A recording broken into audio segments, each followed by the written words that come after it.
So the setup is great. You got a rogue U.S. agency that funds the death of millions of people worldwide. And they also fund at least one propaganda outlet, Politico, maybe also ABC, maybe others, maybe influencers, Democrat influencers, to go out there and say that, no, that never happened.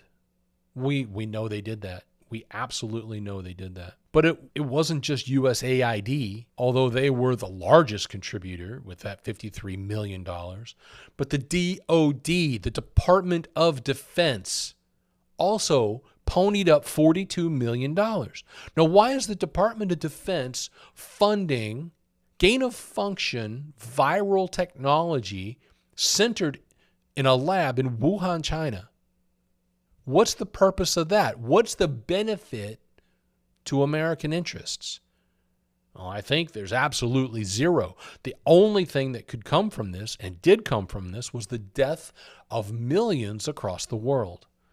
And this is still the aftermath we're dealing with. If they haven't died from the coronavirus, well, then they started pushing the vaccine.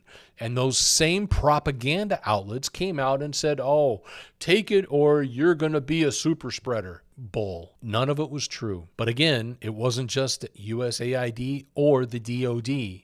There are other government agencies, DOI, which is the Department of Interior, DOC, Department of Commerce, HHS, the Department of Health and Human Services, DHS, Department of Homeland Security.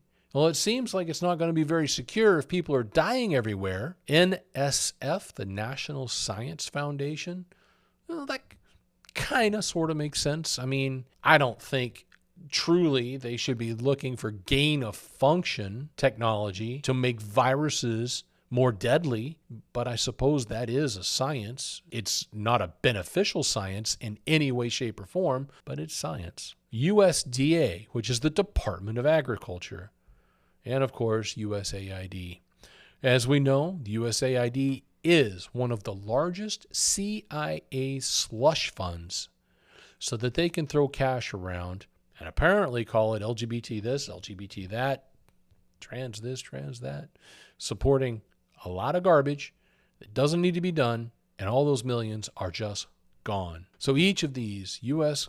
government agencies were funding the CCP against our own interests to create a virus that killed millions.